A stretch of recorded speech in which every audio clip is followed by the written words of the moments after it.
Cleon was an Athenian commander and politician. He was the chief architect of the massive military embarrassment that took place on the island of Sphacter during the entire sort of military campaign at Pylos. And now he was bearing down on Amphipolis, which is where Brasidas was. And you have to remember, Brasidas, one of the key reasons why he went on this guerrilla campaign against Athenian allies in the north to begin with is because of what had transpired at Pylos all those years ago, where Brasidas was nearly killed. And now Cleon is bringing this navy. He wants to retake Amphipolis from Brasidas, and Brasidas, this is his moment where he can have his revenge. Also, you have to sort of to go back a little bit. Cleon, it was him who convinced the Athenians not to agree to any sort of truce, thereby returning the captured Spartan POWs back to Sparta, and so the war would continue. And now these two great commanders, these two military leaders, one Spartan, one Athenian, are going to meet for the last sort of showdown in Amphipolis. I'm Zachary Masick. This is the Dead Warrior Society.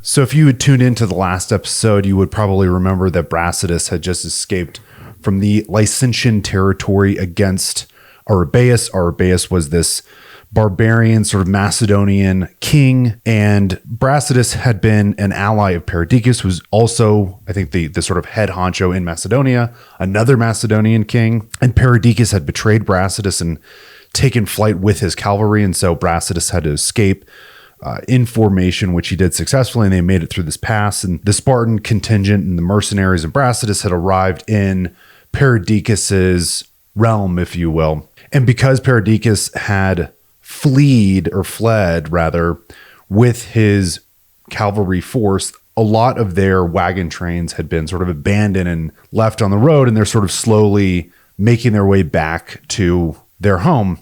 Well, the Spartans are so enraged by the betrayal of Perdiccas when he had fled and run away instead of standing his ground with them against Arrhabaeus and the Illyrian enemy, that the Spartans, the Peloponnesian mercenaries and the Helots, Brasidas' force, when they come upon these wagons on the road, they just start ransacking them. They start ripping them apart and stealing goods as sort of, again, revenge or retribution against Perdiccas. Perdiccas becomes very upset. And that is the moment where his allegiance with Sparta fractures completely. And then he goes and joins the Athenian cause. So just to sort of, again, the year was 423 BCE. The Athenians had essentially gone to the Spartans and said, look, we want some kind of a truce. They were overwhelmed by what was happening in the north due to Brasidas and his forces. The Spartans came to terms, they agreed. And right after that truce, the people of Sion, which was in northern Greece, and the people of Mende, again, a sort of neighboring city, they had seen what Brasidas was doing, and there was this massive paradigm shift that was taking place in this region, and they both joined the Spartan cause.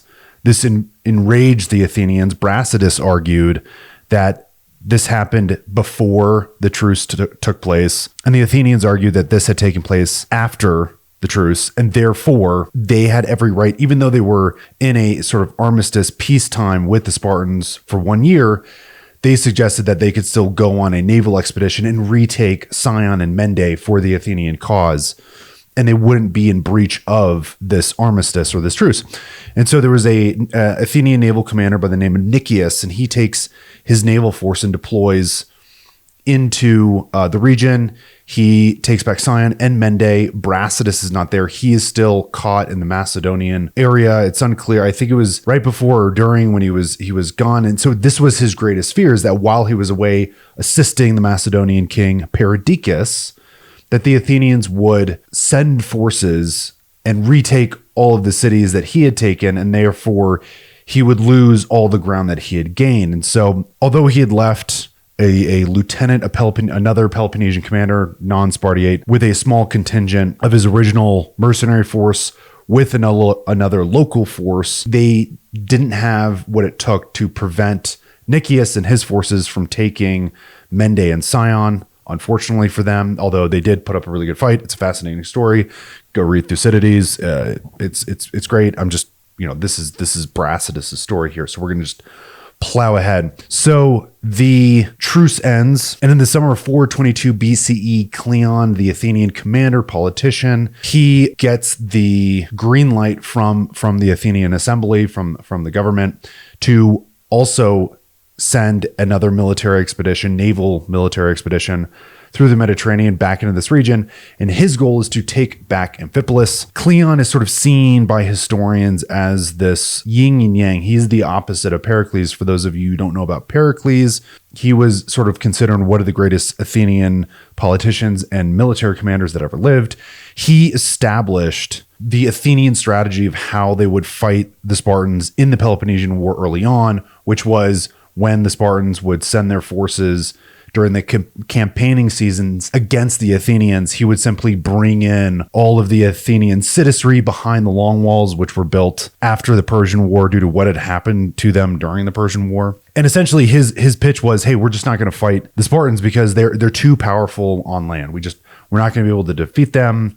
And we are much better off sort of hiding behind our long walls. And it worked. It was effective. And rather than facing them on land, in pitched battle, what they did was they deployed their naval forces, which would circumnavigate the Peloponnese and harass different areas. The Spartan army, as powerful as they were, particularly at this time, they could not be everywhere at once. And it was very difficult for them to contend against the Athenians as they did this. And this is one of the ways in which Athens took Pylos. Cleon, again, was one of the chief generals in that conflict where Brasidas was wounded and nearly killed. All of their, essentially what happened, to give you the short version here, just to fill you in a little bit, the Athenians had aligned themselves with some of the exiled Messenian upper class, if you will. The Messenians were the population that made up the Helots in Sparta, sort of the Spartan region, if you will. And Pylos was a major city. So the Athenians invaded at Pylos. They took Pylos. Sparta sent a naval force to try to knock them out in Pylos. And what basically transpired was eventually there was a contingent of Peloponnesian mercenaries and Spartans stuck and surrounded on the island of Treachery, which is across this bay from Pylos. And Cleon would basically meet with the other Athenian assembly and Spartan commanders. They were ambassadors. They traveled to Athens while this contingent was stuck on this island. And the Spartan commanders, the embassy, tried to convince the Athenians, hey, let's stop this war. We just want our people back, and we'll agree to terms, whatever you want to agree to, and we can just end this right here and now. And instead of the Athenians agreeing to this and ending the Peloponnesian War, Cleon said basically, no, fuck you, we have the upper hand. And then he redeployed to that area and did indeed force the Spartans on this island to surrender. And it was the largest embarrassment, I believe, in all of Spartan history for hundreds of years, a history that covered hundreds of years. This was, the idea was Spartans don't surrender, particularly when they're so renowned for what they did at Thermopylae. The fact that they had over 100 Spartiates surrender on this island to Cleon, and Demosthenes, who was another Athenian commander, there was a huge shift in the war, and it took a hard right turn. And Brasidas knows all this. Brasidas is desperate for revenge. And this is why he deploys to northern Greece to basically conduct an unconventional war against him, because he recognized that the Athenians were just never going to meet them on land in pitched battle in Attica or anywhere, or Boeotia. And so that's why he goes and does this war. So Cleon deploys with this force to Chalcedea, which is, again, the region that Brasidas had spent the last few years conducting this irregular war against Athens. And so now they are about to meet and have their sort of final showdown. And as we shall see, Cleon is a far more ruthless military commander, and his willingness to do some pretty grotesque things is in stark contrast to who Brasidas is, which is kind of a funny thing because most people consider the Spartans to be like these really brutal military fighters, and they would do gross things. And again, if you read a lot of the historians and what they write, they try to make the Spartans out to be the big baddies. But in this situation, call whatever, maybe it's anecdotal, maybe not. I don't think it is. Brasidas is basically going around and giving very, very lenient terms to former Athenian allies and Athenians themselves that are there. Whereas when Cleon shows up and he wins and he takes cities, he does the opposite. He kills everyone and enslaves all of the women and the children. Cleon brought 1,200 hoplites on this campaign and 300 cavalry as well. And there was Thucydides tells us there was an even larger contingent with him of neighbors from Athens, so sort of Athenian allies that joined this campaign. The first thing he did was he took this city called Torone. Brasidas had finally returned to the region, and actually we are told that he was within 4 miles of Torone, recognizing that Cleon was coming. And unfortunately, by the time he got within spitting distance of the city, he discovered that it was already taken. There was really not much he could do at that point. And so he turned and decided to leave the area. Like I said, Cleon came in, he took the city of Torone. He killed all of the men, he enslaved the women and the children, and there was a Peloponnesian force there from Brasidas's original army, and he took those individuals, made them POWs, and then sent them back to Athens.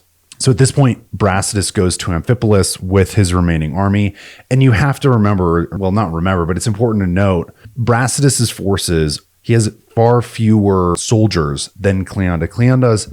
Cleon has a fresh army. They are much larger, better equipped. And so Cleon is going into this thinking there's no way Brasidas would ever face me in combat due to the fact that he has such a small force. It would be suicide for him to try to fight us. And so Brasidas is in Amphipolis, and then Cleon moves to Eion, which is just south of Amphipolis. And you've got this river that splits, and you can just look at the map. So what Brasidas does is he deploys a small contingent. He goes along with them to a hill just to the west across a bridge from Amphipolis. And from this position, he has a vantage point and can kind of see Cleon's movements and when he is going to strike or attempt to strike Amphipolis. Cleon is with his army in Eion, and things begin to go south. And I just sort of, to paint this picture, like this is really a movie. Cleon is the big baddie. He is the antagonist, and Brasidas is the protagonist. And you could see how this film could really, like, they should fucking hire me so we can do this film. Like I'd say, like, you begin with Pylos, where Cleon and Brasidas sort of first come together, even though they don't really fight against one another so far as I'm aware. But Brasidas is nearly mortally wounded. He's nearly killed, but he eventually is taken away back to Sparta to recover, and Cleon is able to secure an Athenian victory there. It's soon after once Brasidas recovers from being wounded, he goes to the Spartan regime and says, I want to go conduct an unconventional war against the Athenians in the north as revenge against what happened to us in Pylos. And at first the Spartans are not amenable, but then they find out that he wants to take, they're not willing to send a Spartan army. And he says, fine, I'll take 700 freed hoplites, and I've got funds from this Macedonian king Perdiccas, and I will raise an army of Peloponnesian mercenaries. And the Spartan high command is like, yeah, fine, whatever, you go do you, man. And then he goes, and the whole film is him conducting this guerrilla war against Athens in the north. And then finally in the third act, we have Cleon, sending this expedition, obviously he's with them, to Amphipolis, and the final battle is at Amphipolis, and it is really that exciting. And it's fucking awesome. You have Brasidas, who is this Hellenic, this Greek liberator of cities, and you have Cleon, who is this sort of totalitarian figure who just wants to come in and enslave all of his enemies and murder anyone who gets in his way. Simultaneously, Cleon is a weak commander, and that's not me saying that is Thucydides.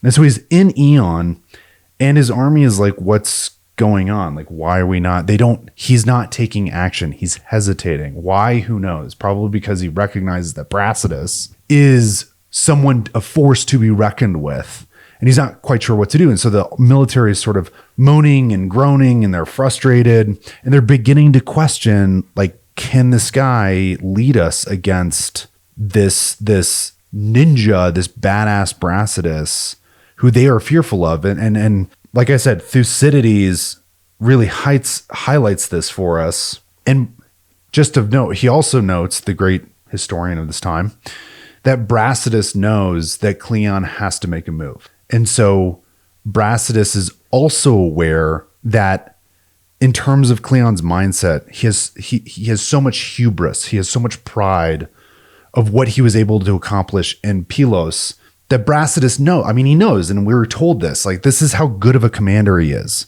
He knows that Cleon does not expect him to come out and face him. Therefore, he can use the element of surprise, like he has for years now, and catch Cleon and his forces off guard. This is what Thucydides says, quote, "After remaining quiet for some time, Cleon was at length obliged to do as Brasidas expected. His soldiers, tired of their inactivity, began seriously to reflect on the weakness and incompetence of their commander, and the skill and valor that would be opposed to him, and on their own original unwillingness to accompany him." End quote. Idleness is sometimes worse than actually having to fight. Waiting to fight and just for that moment it's cancerous. It can cause mutiny. And Cleon is beginning to realize this. And so what he does is he says, okay, guys, hey, we're gonna go do reconnaissance, essentially, is sort of how this reads to me. And so he collects his forces and he begins to move them north towards a hill, which is just south of Amphipolis. And Brasidas sees this happening. And he says to himself, this is the moment. This is where we go out and we face our enemy and we catch them by surprise, because they never would expect us to come meet them in broad daylight, number one, but number two, because we have such a smaller force than they do, they'll never see us coming. So he immediately rushes back into the city with his picked men, and he gathers his force at the main gate, and he begins to speak to them, and he kind of gives them like a mission briefing almost. Part of it is encouraging them, but really part of it is like, hey, this is the plan. This is what we're going to do. So first, what he suggests is, you are Dorians. Who cares if you're not Spartans? You can act like Spartiates. We are superior in all things related to sort of military and fighting than the Ionians, which is what the Athenians are. They're sort of ethnic groups. You have Dorians and Ionians. So that's his first claim. The second claim that he makes is, we will utilize the stratagem that we've developed over these years to catch them off guard. Do not worry about the fact that they outnumber us, by an ungodly amount. They will never see us coming. And once we hit them, we will hit them so hard and so violently that they will fracture and will be routed. And basically it'll just be Athenian chaos and we will slaughter them. That was fucking awesome. To Brasidas' point, Thucydides says this about the sort of temperament of Cleon at this moment. He says, quote, "The temper of the general is what it had been at Pylos. His success on that occasion had given him confidence in his capacity. He never dreamed anyone coming out to fight him, but said that he was rather going up to view the place." End quote. When he says going up to view the place, that is him taking his army and going to the hill to conduct the reconnaissance. Brasidas continues in his speech. He says this about the sort of strategy they will utilize to defeat Cleon and the Athenians. He says this, quote, "The most successful soldier will always be the man who most happily detects a blunder like this, and who, carefully consulting his own means, makes his attack, not so much by open and regular approaches as by seizing the opportunity of the moment in his stratagems, which do the greatest service to our friends by most completely deceiving our enemies, have the most brilliant name in war." End quote.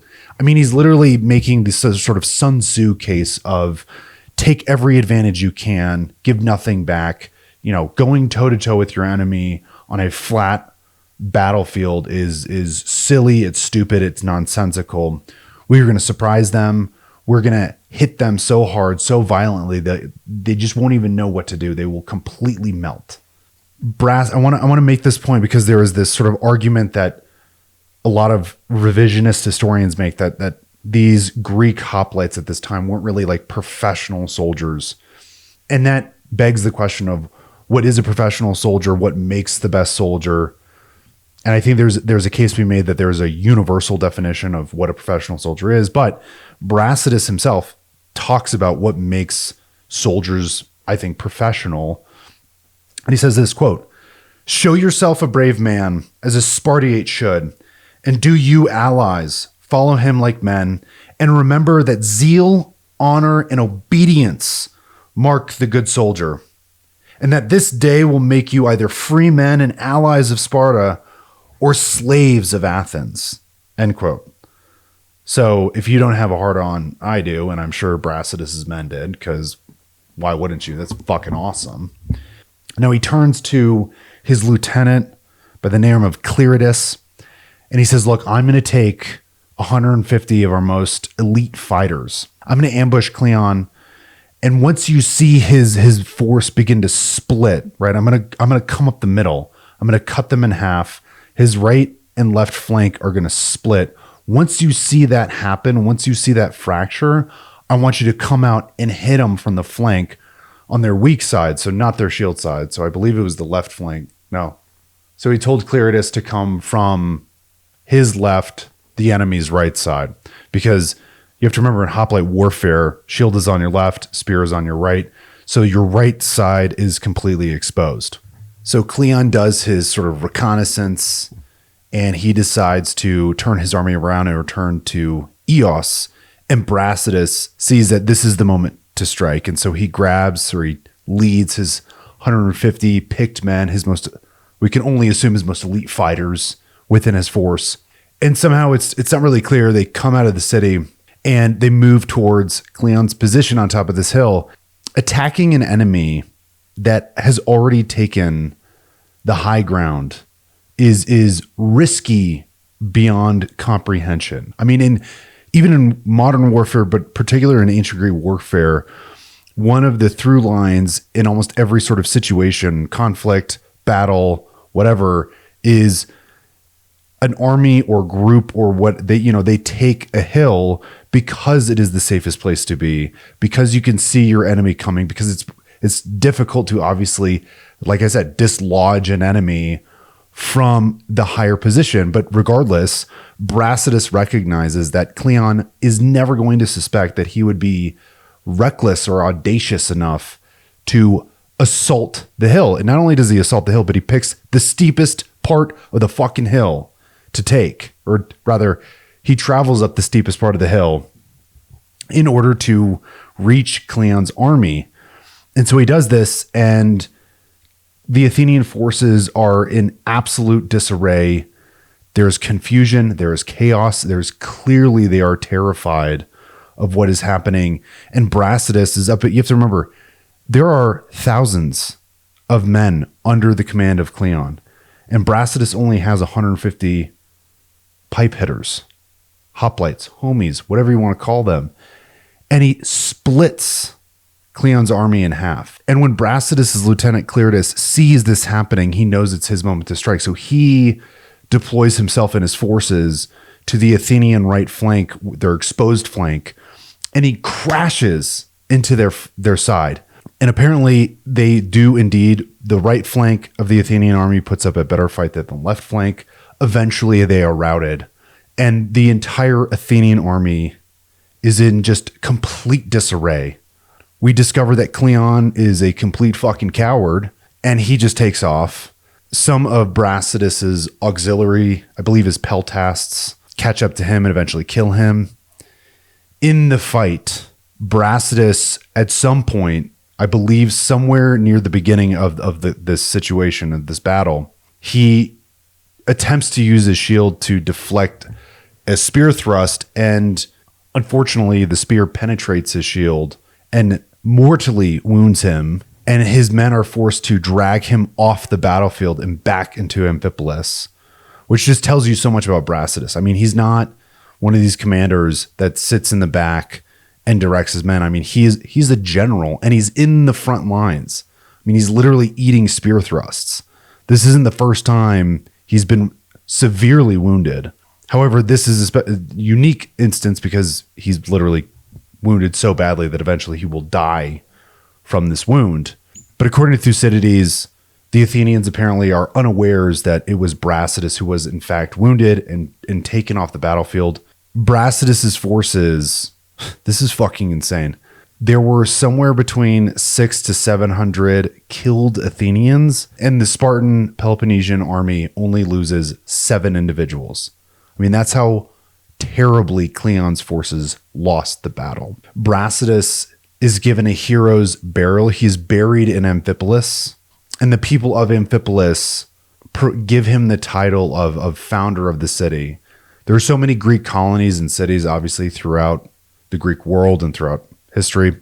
Many of the individuals who were the original founders of the city are sort of considered to be heroes. Was so important to the people of Amphipolis that he was treated after his death kind of like a demigod or a god. He is seen as the savior of the city from the pernicious Athenians. Thucydides says this, quote, "After this, the allies attended in arms and buried Brasidas at the public expense in the city in front of what is now the marketplace. And the Amphipolitans, having enclosed his tomb, ever afterwards sacrificed to him as a hero, and have given to him the honor of games and annual offerings. They constituted him the founder of their colony and pulled down the hagionic erections and obliterated everything that could have been interpreted as a memory of their original founder, having founded the place. For they considered that Brasidas had been their preserver, and courting as they did the alliance of Sparta for fear of Athens," end quote.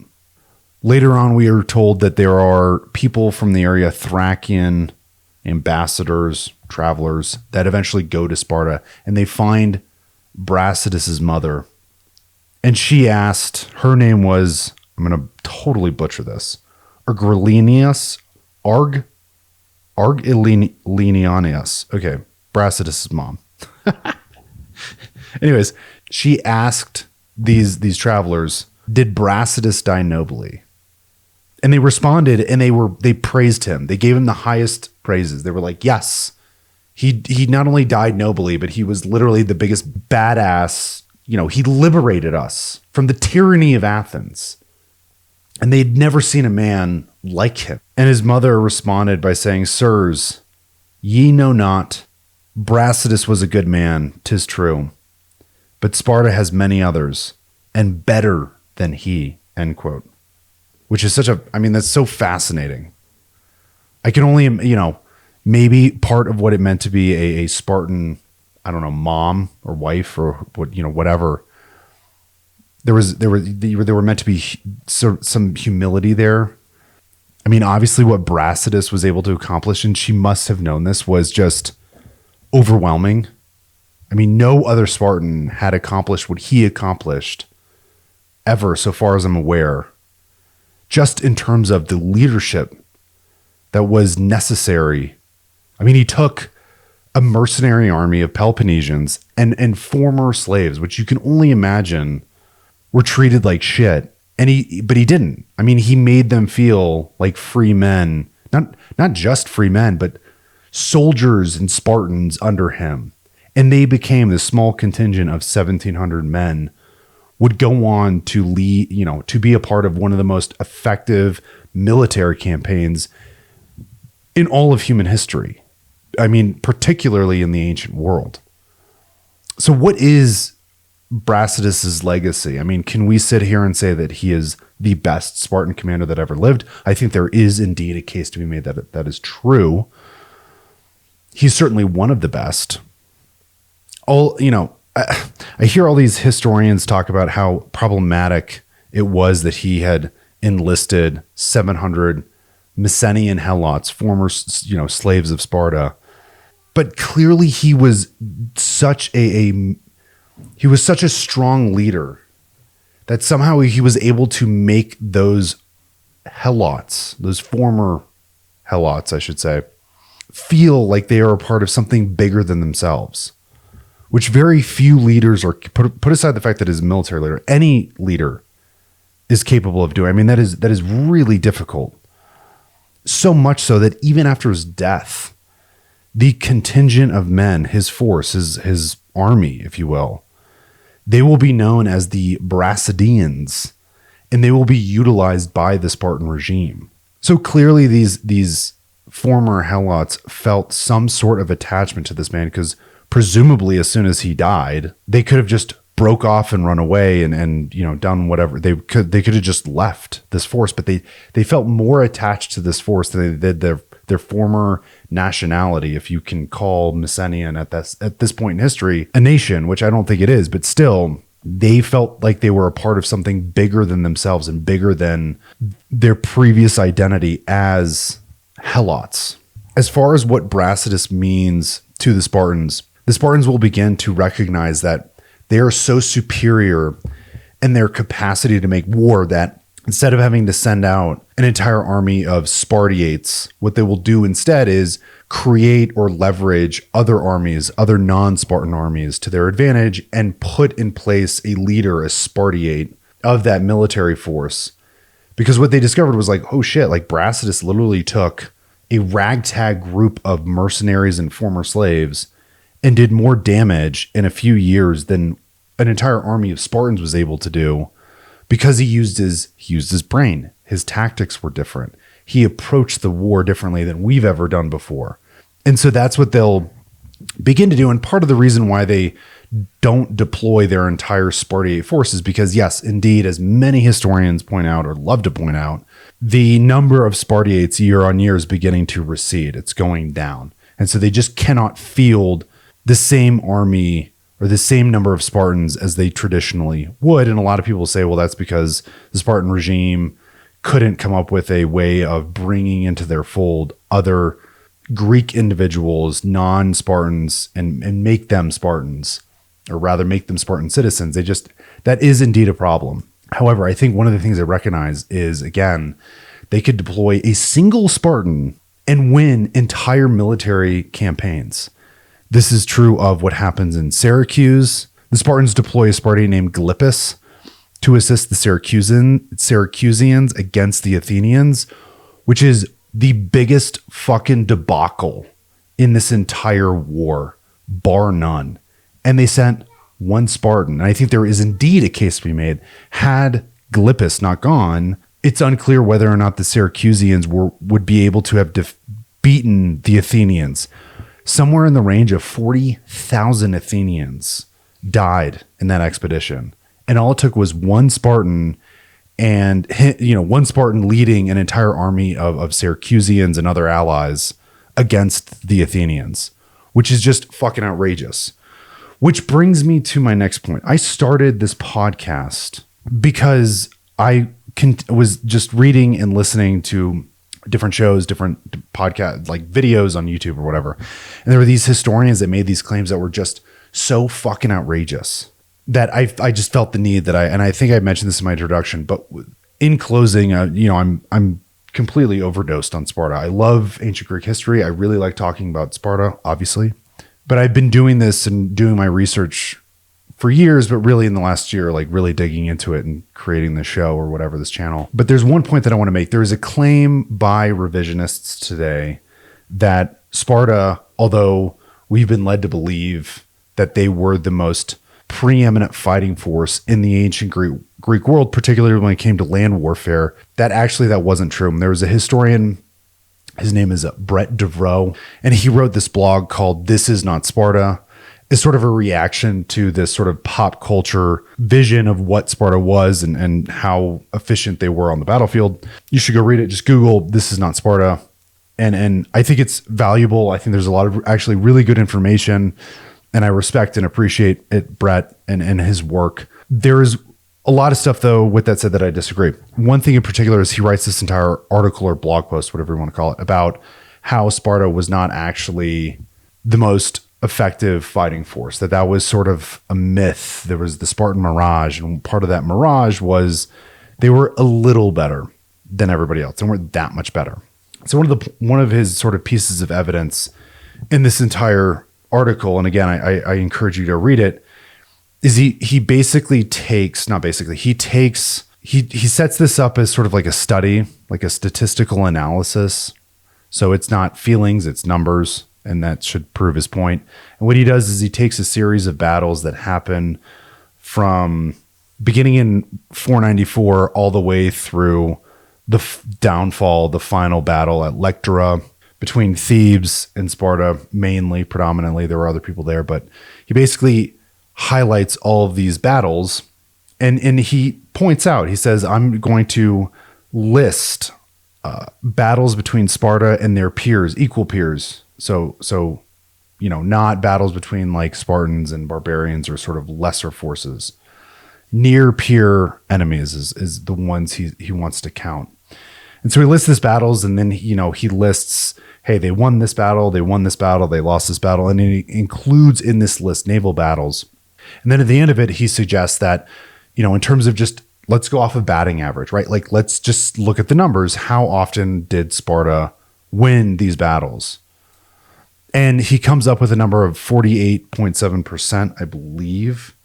Yeah, it's 48.7%, and they lose 47%, roughly 47.4%. Now, I'm not a mathematician. I'm not a statistician. But there are so many problems with this analysis. It lit my hair on fire. Like, I was freaking the fuck out. Because even though I'm not a math guy, this is not how you do statistics, number one. Number two, this isn't really an effective way to assess how effective Sparta was in the ancient world in combat. What do I mean? Well, let's take the term batting average. When you are assessing a batting average in professional baseball, the number you get is only useful to you if you know every game they ever played, their batting average over their entire career or up to that point in their career, and also everyone else's batting average. We don't know. Brett does not even try to highlight, hey, Athens, Corinth, Thebes, fucking Argos, the whatever, the Lesbos, like all these other Greek city states.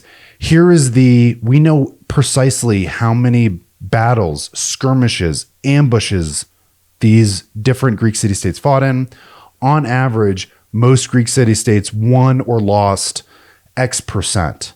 Imagine you've never seen baseball and you took Babe Ruth's batting average, but we only know how well he did in the playoffs for like 3 of however many. I think he played 22 seasons of baseball. So imagine if you know nothing about baseball and I tell you that Babe Ruth hit .35, right, 35% of the time in the last 7 seasons of his career, but I'm only giving the playoffs, and I'm not telling you how other professional baseball players at that time hit. Now, if you know nothing about baseball, you know nothing about how the other players are hitting, your assessment would probably be, wow, 35% sounds fucking terrible. Next, the only way to get a true batting average is if we have the entire data set, but we don't have the entire data set.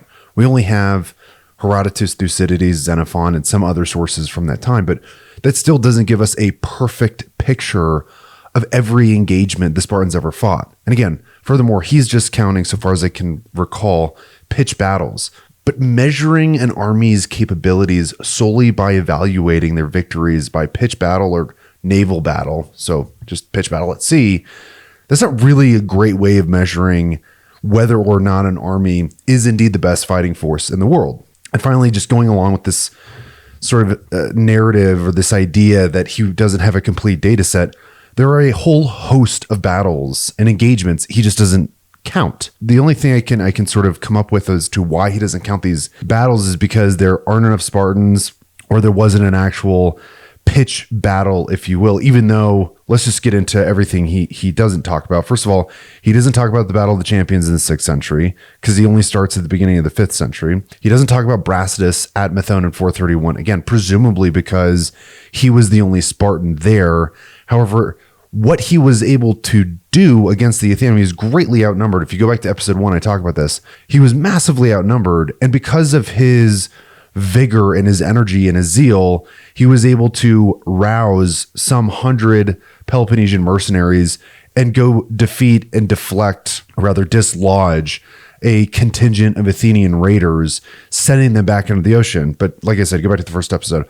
He doesn't mention Brasidas at Megara, again, because I can only presume they didn't actually fight, but had Brasidas not enlisted this entire army and fielded them so quickly to posture himself outside of Megara, presumably the Athenians would have just taken the city. And again, this is a this is the best case scenario in war, is basically you stand there and say, let's go, like fight me. And the enemy just backs down and you win by not losing a single soldier. Brett does not count this. He doesn't include any of the battles that Brasidas fought in or fights in or leads in northern Greece, with the exception of Amphipolis, which is fucking insane. I'm sorry, this is crazy. The fact that Brasidas could take one city after another, utilizing unconventional tactics, partisans, agents within, without having to, lay siege, waste man, waste treasure and blood, and he could just do it instantly or nearly instantly, is an incredible feat. It's just an incredible military accomplishment. And to not count that as a Spartan victory, which it certainly is just ridiculous. Again, this happens, Sparta confronting another army so efficiently that they back down, happens again in 418 against the Achaeans, the Argives, not the Achaeans. Also, just to sort of really put the nail in the coffin here, just because a force or an army or a contingent loses a battle, because like he points out, Thermopylae was a loss, which it was a defeat. But in the grand scheme of things, that battle, what Leonidas did with his 300 had a massive ripple effect all throughout the Greek world, and particularly at that time in the Persian War. And I think there is certainly a case to be made that there was a huge motivating factor by those who fought at Plataea against the Persians and elsewhere, where they were inspired by Leonidas. Sorry, I can't speak Greek or say these names. Inspired by what he did, and presumably fought harder and indeed defeated the Persian Empire, which was the most powerful empire at that time. Oh, and who was at the head of that coalition? The Spartans. So a good example of kind of modern age of what I'm talking about. Task Force Ranger deployed to Mogadishu in the 90s, and they went toe-to-toe and were wildly outnumbered by insurgents within Mogadishu. Blackhawks to go down, personnel get killed, some taken hostage. I mean, they were undoubted. They were shellacked. It was a brutal fight, like I said, and they were completely outnumbered. Does that mean that the insurgents who fought against them were even comparable in terms of what their capabilities were? If you were to compare like a Mogadishu insurgent versus a private in Ranger battalion, who is superior in terms of fighting? Obviously the kid who's from Ranger battalion. Forget about comparing the insurgent to a Delta Force Master Sergeant operator. Like there's not even a comparison. And yet it was a, I don't know if you want to call it a defeat, but after the events of Mogadishu, they abandoned the mission. So presumably it was a defeat. But does that tell you that the insurgents in Mogadishu were superior in terms of their fighting capabilities than the dudes from JSOC? Absolutely not. That's ridiculous. Okay, so I'm going to try to just really wrap this up. Was Sparta the preeminent fighting force at this time in the ancient Greek world? Yes. How do we know that? Number one, just go take some time and go read the sources from Herodotus, Thucydides, and Xenophon. And what you will find is a through line through all of these different sources at various different points in this history, from the archaic period and through the classical period. And the contemporaries themselves were all in agreement. This wasn't even up for dispute. Anytime there was a major conflict, everybody wanted Sparta either on their side or leading the charge. Like they wanted them at making the military decisions. This happened in both Persian wars, if you want to call it two Persian wars or one, whatever. They were at the head. They defeated Athens during the Peloponnesian War. And what's really, no one really wants to talk about this point, and you have to sort of put aside the good and the bad, because obviously it's bad, but it highlights an aspect of Sparta's capabilities. Throughout this entire period, they had an imperial occupation of Messenia. What does that mean? Well, they had to dedicate all kinds of men, soldiers, resources, energy to hold sway in that area, while simultaneously they were fighting every war they ever fought throughout, for hundreds of years. Why do I point this out? Well, because in terms of just their population size, it was very, very small. I believe at some point in the classical period, they had somewhere like 8 to 10,000 Spartiates. Presumably in the archaic period, there were more, and the numbers began to dwindle. But to have that small of a contingent or host or whatever you want to call it, that could be an imperial power, an occupying power in Mycenae, which was a huge region, and maintain that control while simultaneously deploying armies and fielding armies against the Athenian alliance, against the Persian Empire, that was very, very difficult. So I have a thought after I've done all this. My thought is we have this baseline assumption, including historians, that we believe Sparta was the most powerful or fierce, whatever you want to call it, fighting force army in the Hellenic world at this time. And we believe that because they go through all this training, and they sort of, if you are a Spartan citizen, you are part of a landed aristocracy, so to speak, where your entire life is dedicated to warfare of some kind. Obviously, there are some revisionists that disagree with that description. Sparta's power was not what it was because they were really good with the shield and the spear. Sparta's power, and this is really highlighted in the late 5th century during the Peloponnesian War, their power was their capacity to influence other Greeks, enlist them and mobilize them and deploy them on military expeditions and wars, and inspire them in such a way, whether through words or deeds or even training, which they did do in the field. If you go and look at what Agesilaus did in Asia Minor, he set up a whole training, almost facility for his mercenary army there. Spartans were, by definition, what we would refer to today as force multipliers. They were very good at building armies and fielding armies, and like I said, motivating those armies to do what needed to be done. And yes, they were very conservative in terms of their culture. They really hated change. But every once in a while, you'd get these individuals who would sort of break out of that conservatism and show them, hey, there's another better way of doing this. And if we just do it my way, we could actually win wars. So that's Brasidas' entire story. And I think that's exactly what he showed the Spartans. And after Brasidas, what you begin to see is they would essentially deploy, believe I mentioned this earlier in the show, a single Spartan or a handful of Spartans to go mobilize an entire allied mercenary force against their enemies. And ultimately, they were very successful. That was Sparta's power. Their capacity to utilize allies, to treat allies friendly, as we see with Brasidas, as we see with a lot of the allies in the Peloponnese, although admittedly, it was not totally uncommon when the allies wanted to do something and Sparta wasn't in on it, or vice versa. Like, they weren't always in agreement. With that said, if you look at the relationship between Sparta and her allies versus Athens and her allies, I would much rather have been an ally of Sparta than of Athens. Fucking no doubt, like 110%. Okay, that's it. We're done with Greece. I can't believe we're finished. Holy shit. Thank you if you've watched any of the episodes or all the episodes. Thanks for doing this with me. Season 2, we are actually going to move way forward in history, and we're going to talk about Robert Rogers and the French and Indian Wars and the unconventional warfare, the asymmetric warfare he utilized against the French and their Indian allies. I'm Zach Masick. This is the Dead Warrior Society. I'll see you next time. Deuces.